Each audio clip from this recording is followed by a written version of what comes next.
Okay बेटे, अब हम लोग देखेंगे टाइप्स ऑफ वेक्टर्स। ठीक है, वेक्टर्स में हम लोग अब आगे बढ़ते हैं गाइस, और हम लोग सीखेंगे टाइप्स ऑफ वेक्टर्स, क्योंकि ये बहुत ज़रूरी है ये अपने को जानना कि वेक्टर्स के कौन कौन से टाइप्स होते हैं। तो जब ये सारी चीज़ें हम लोग जानेंगे तो आगे बहुत इजी हो जाएगा, राइट।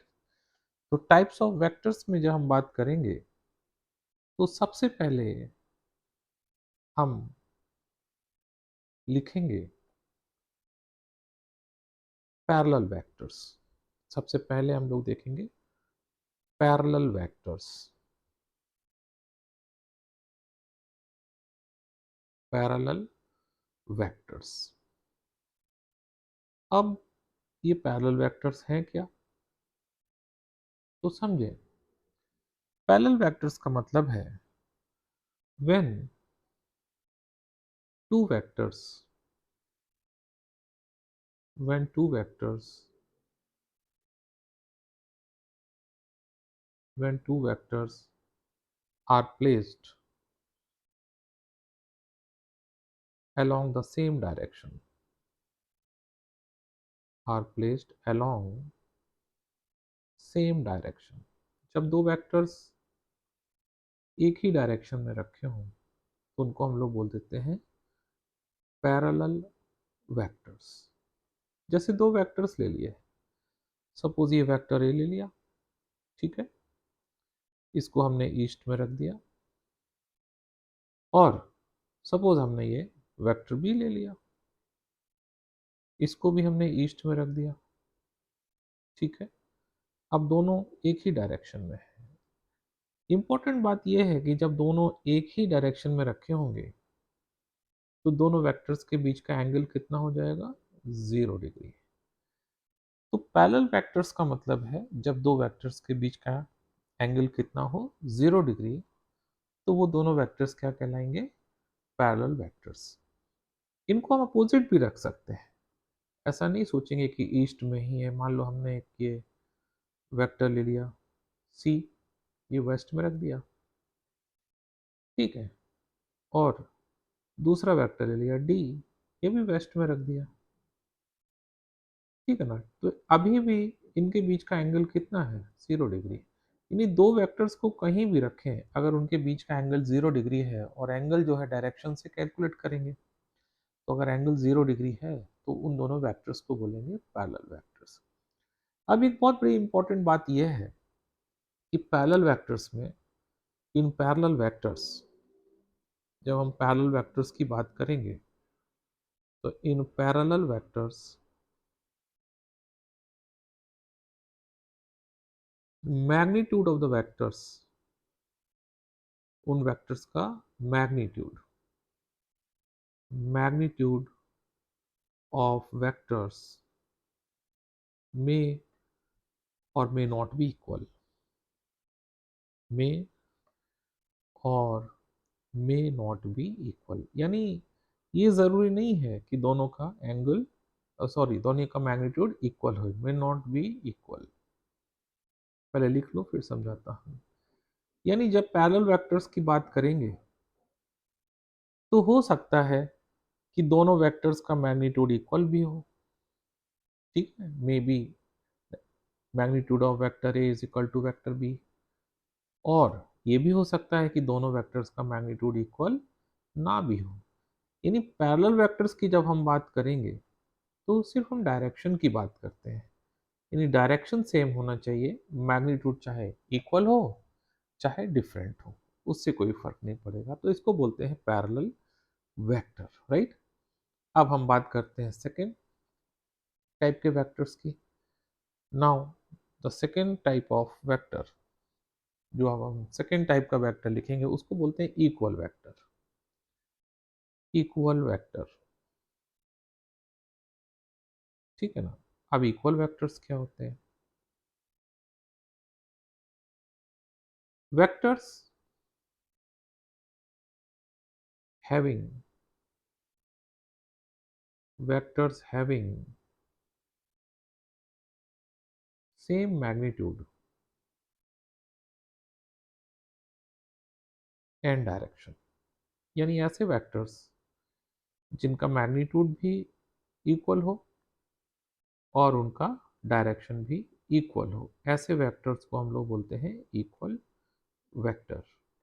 यानी मैग्नीट्यूड भी सेम होना चाहिए और डायरेक्शन भी सेम होना चाहिए, तो हम उनको क्या बोलेंगे, इक्वल वेक्टर्स। तो हम कह सकते हैं कि इक्वल वेक्टर कब होंगे, जब दो वेक्टर्स होंगे, जैसे ये वेक्टर ए ले लिया, ठीक है, और दूसरा वेक्टर बी ले लिया। सपोज ये हमने दूसरा वेक्टर ले लिया, तो देखो दोनों को हमने ईस्ट में रखा है, ईस्ट में रखा है तो एक बात तो क्लियर है कि यहाँ पर जो दोनों वेक्टर्स हैं इनके दोनों के मैग्नीट्यूड इक्वल है। Magnitude of vector A is equal to magnitude of vector B, साथ ही साथ इनके बीच का एंगल कितना है, 0 डिग्री। तो इक्वल वेक्टर्स तब होते हैं जब दोनों वेक्टर्स का मैग्नीट्यूड भी सेम हो और डायरेक्शन भी सेम हो।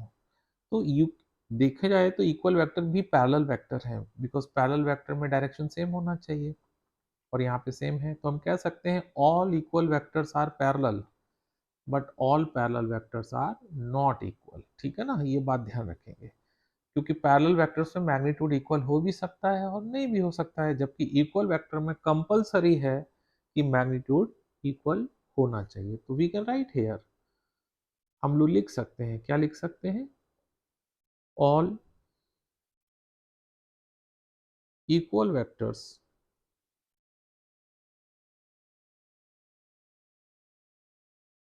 Are parallel. सारे के सारे इक्वल वेक्टर पैरेलल वेक्टर्स होते हैं, are parallel vectors, but all parallel vectors are not equal vectors, but all parallel vectors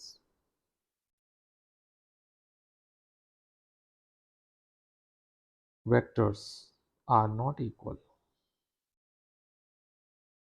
are not equal vectors। इतनी बात ध्यान रखेंगे, छोटी सी बात है गाइस, है ना, ये बात है। ठीक है, अब हम नेक्स्ट बात करेंगे। तो ये दो हो गए parallel vectors and than equal vectors. Now अब हम बात करेंगे anti parallel vectors. The third one is anti parallel vectors. Anti parallel vectors, ठीक है।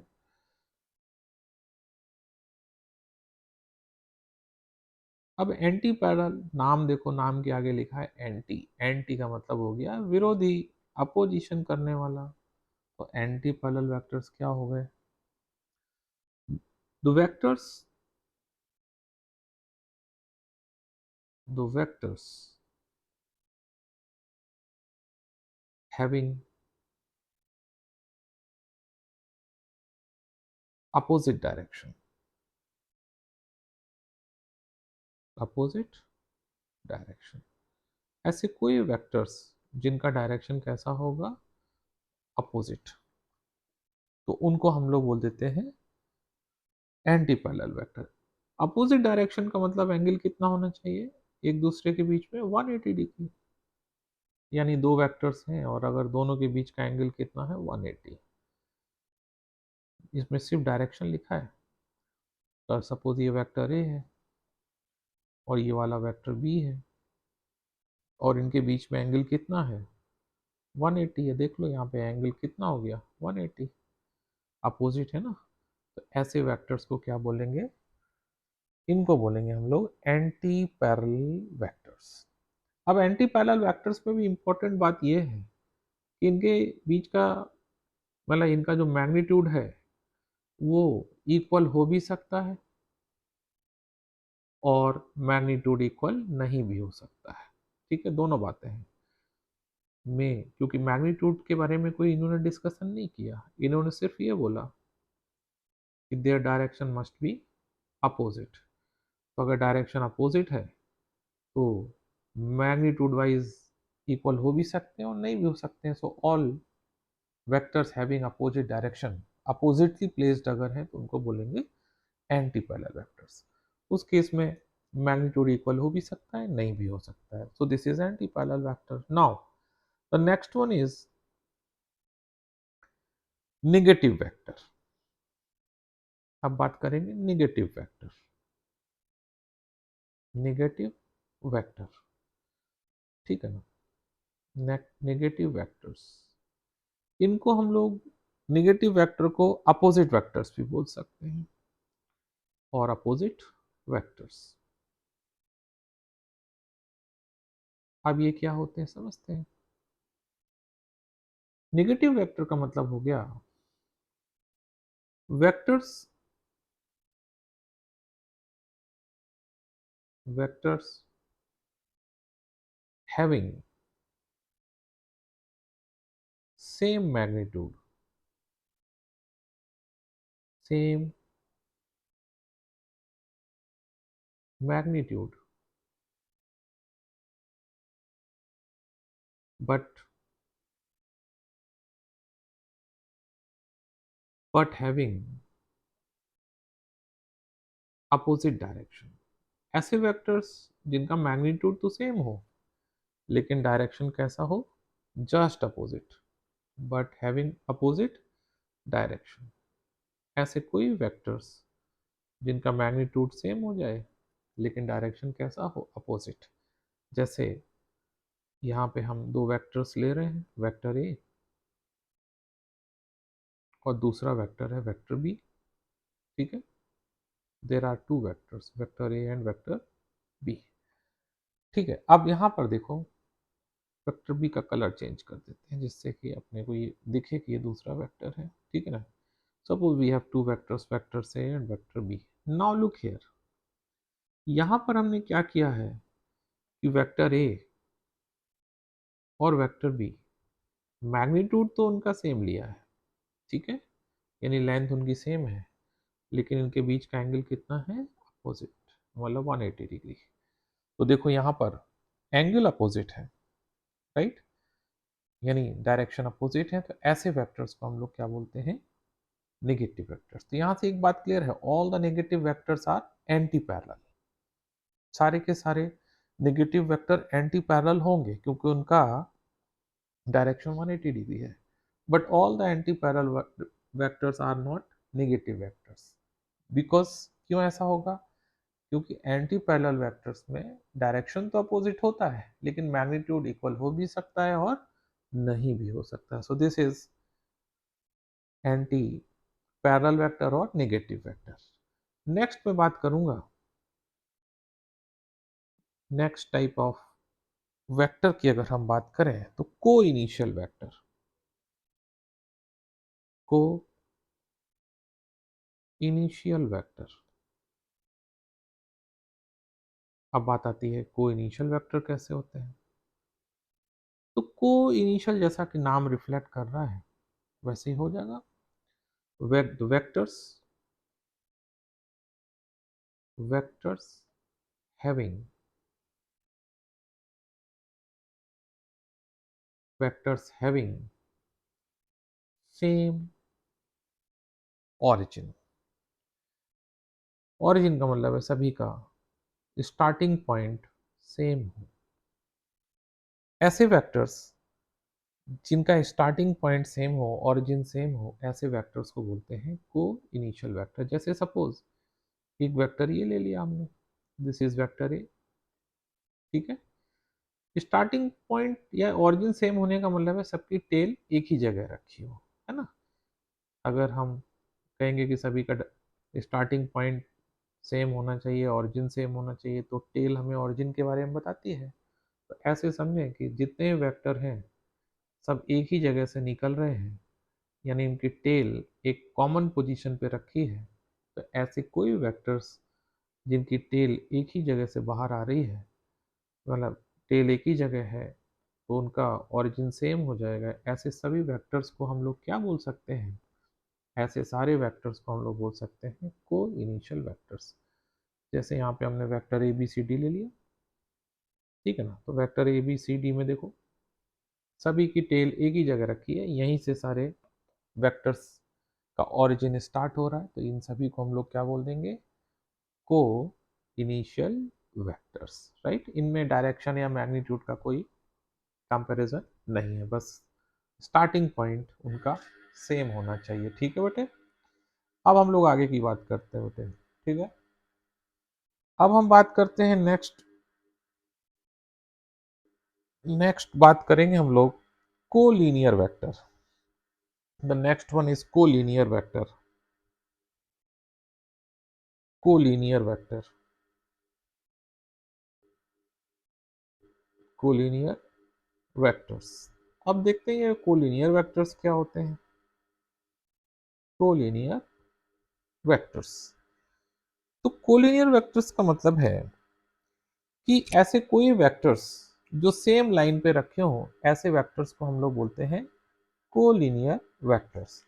लिख देते हैं पहले, the vectors lying on vectors lying on same line। ऐसे कोई वेक्टर्स जो एक ही लाइन पे रखे हों उनको बोलते हैं कोलिनियर वेक्टर। जैसे फॉर एग्जांपल, अगर पहले एक लाइन ड्रॉ कर लेते हैं, मान लो हमने कोई एक आर्बिट्ररी लाइन ड्रॉ कर ली, ये ठीक है। अब इस लाइन पे हम जितने भी वेक्टर्स रखेंगे वो किसी भी डायरेक्शन में हो, वो कोलिनियर वेक्टर्स कराएंगे। जैसे एक हमने ये वेक्टर ए रख दिया, ये रख दिया इस पे, ठीक है, इस लाइन पे लाई कर रहा है। कोई दूसरा वेक्टर बी ले लिया, ठीक है, ये हमने वेक्टर बी ले लिया, ये भी इसी लाइन पे रख दिया, ठीक है। वेक्टर सी ले लेते हैं, ये वेक्टर सी ले लिया, ये भी इसी लाइन पर रखा हुआ है, ठीक है। एक और ले लेते हैं वेक्टर डी, उसको भी इसी लाइन पे रख देते हैं। सपोज ये वेक्टर डी है और इसको हमने इसी लाइन पे रख दिया, तो ये सारे के सारे वेक्टर्स इसी लाइन पे रखे हुए हैं।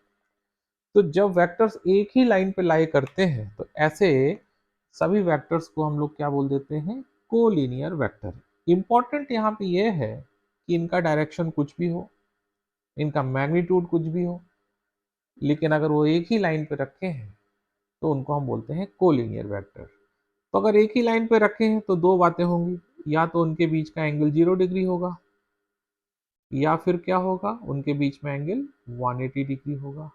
जैसे वेक्टर ए और वेक्टर बी के बीच का एंगल कितना है, 0 degree, same line same direction में है।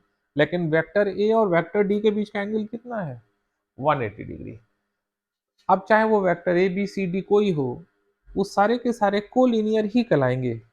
क्यों कोलिनियर कहलाएंगे, because they are placed on the same line, एक ही लाइन पे रखे हुए हैं। तो जब वेक्टर्स एक ही लाइन पे हो तो उनको कोलिनियर बोलते हैं। उनके डायरेक्शन या मैग्नीट्यूड से उनका लेना देना नहीं होता है। तो ये हमने देखा कोलिनियर वेक्टर।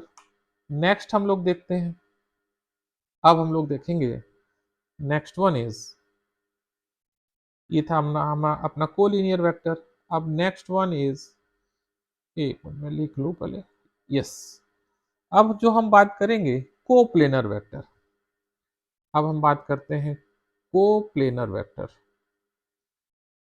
कोप्लेनर का मतलब है जब वेक्टर्स एक ही प्लेन में रखे हों, कोप्लेनर वेक्टर्स, ठीक है। कोप्लेनर वेक्टर्स का मतलब है when vectors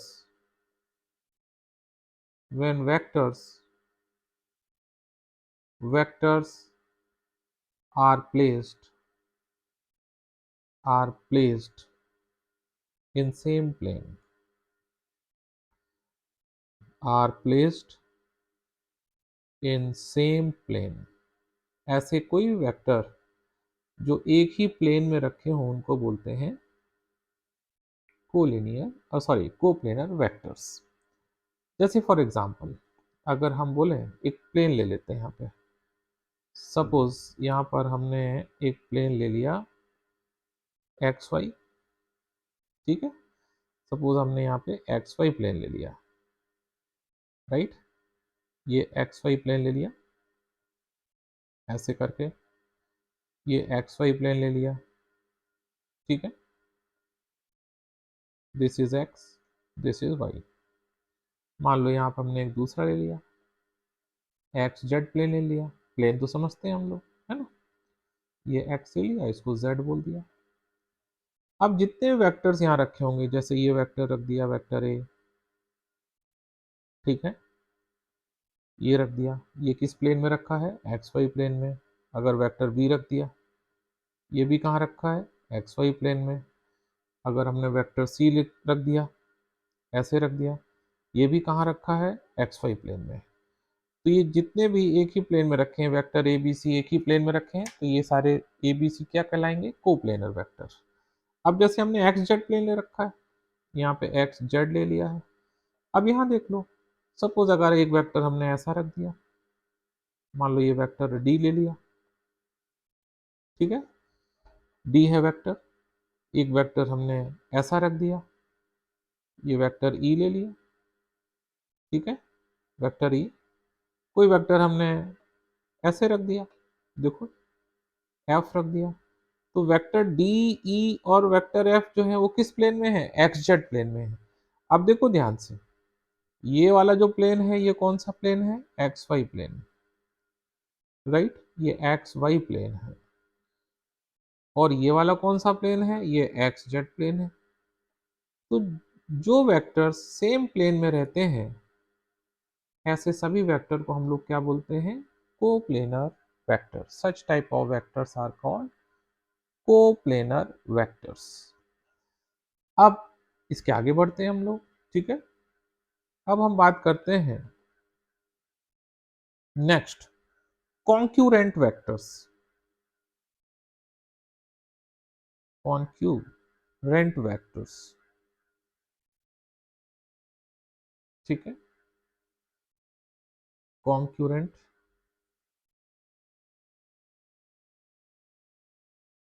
वेक्टर्स। अब अपने को ये देखना है कि कॉन्करेंट वेक्टर्स क्या है। The vectors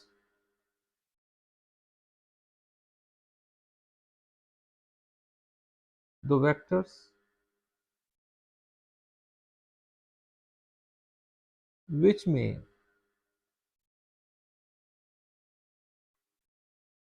which may pass which may pass through same point।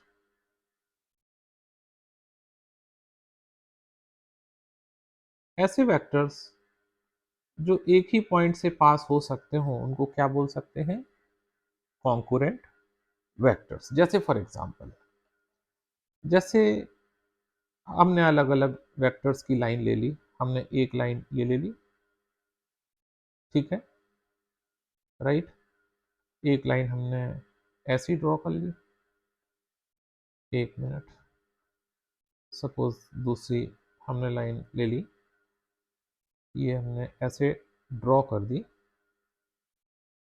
ठीक है, राइट, इज दैट क्लियर। एक लाइन और ले लेते हैं, सपोज एक लाइन और क्लियर करने के लिए ले लेते हैं, जैसे सपोज एक लाइन ये ले ली, ठीक है, इज दैट क्लियर। अब सारी की सारी ये लाइनें तुम देखो तो एक ही पॉइंट से क्रॉस हो रही हैं। तो अगर इस लाइन पे कोई वेक्टर रखा है, सपोज हमने ये बोल दिया कि ये वेक्टर ए रखा है, वेक्टर ए है, तो ये देखो आगे जाके चौराहे से एक इंटरसेक्शन पॉइंट से क्रॉस करेगा। इसी तरीके से अगर हम बात करें कि एक वेक्टर हमने यहाँ रख दिया ऐसे, तो ये भी देखो कहीं ना कहीं उस इंटरसेक्शन पॉइंट से पास हो रहा होगा। इसको वेक्टर बी बोल दें, इसको वेक्टर सी बोल दें। सपोज ये वेक्टर हमने यहाँ पे सी ले लिया, तो ये वेक्टर भी कहीं ना कहीं ये जो जंक्शन है उस जंक्शन से कहीं ना कहीं पास कर सकता है। तो ऐसे वेक्टर्स जो किसी एक ही चौराहे से पास हो रहे हों या एक ही जंक्शन से पास हो सकते हों, ऐसे वेक्टर्स को हम लोग बोलते हैं कॉन्करेंट वेक्टर्स। बात क्लियर है ना, या बात एकदम समझ में आ रही है। इसको हम चाहो तो पलट देते हैं जिससे कि तुम लोग डाउट में ना आओ, राइट, डाउट में रहना सही नहीं है। जैसे ये ले लिया हमने, इज दैट क्लियर? ठीक है, तो ये वेक्टर जो है देखो, ये यहीं से पास हो रहा है, वेक्टर बी बोल दिया तो यहाँ से पास हो सकता है, तो ये all the three vectors are concurrent vectors. जो एक ही पॉइंट से पास हो सकते हो उनको बोलते हैं कॉन्करेंट वेक्टर। अब बात आती है यूनिट वेक्टर की। यूनिट वेक्टर को हम लोग आगे डिटेल में पढ़ेंगे, अभी तो सिर्फ इसकी इंट्रोडक्शन यहाँ पे दे रहे हैं। यूनिट वेक्टर का मतलब होता है द वेक्टर्स हैविंग मैग्नीट्यूड। ऐसे कोई वेक्टर्स, कोई भी वेक्टर कहीं भी रखा हो, उनका मैग्नीट्यूड हैविंग मैग्नीट्यूड 1।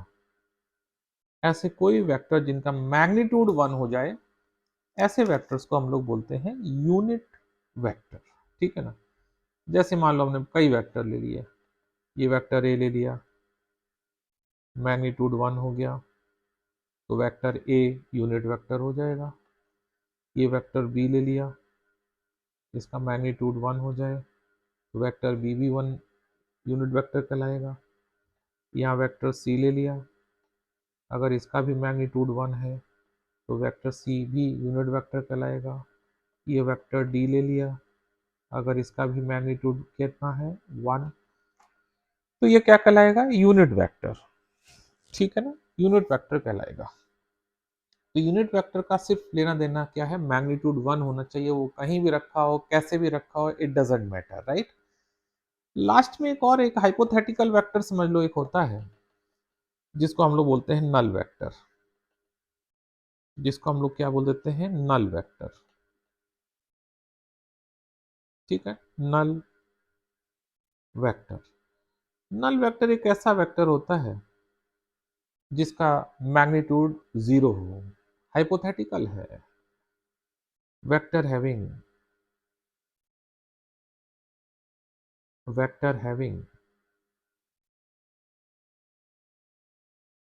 मैग्नीट्यूड 0। ऐसा कोई वेक्टर जिसका मैग्नीट्यूड कितना हो जाए? 0, उसको हम लोग नल वेक्टर कर सकते हैं। अब नल वेक्टर देखो फॉर्म कैसे होगा?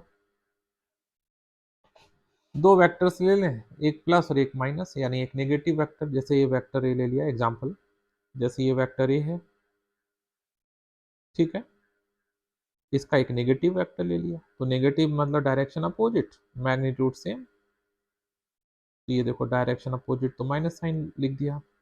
किसी वेक्टर का नेगेटिव वेक्टर लिखने का मतलब है उसका माइनस साइन। जैसे कोई वेक्टर इधर लिखा है, सपोज ये वेक्टर बी है, अब इस वेक्टर का नेगेटिव वेक्टर ड्रॉ करना है, तो इसका डायरेक्शन बिल्कुल अपोजिट हो जाएगा और यहाँ पे माइनस लगा देंगे, ये नेगेटिव ऑफ बी हो जाएगा।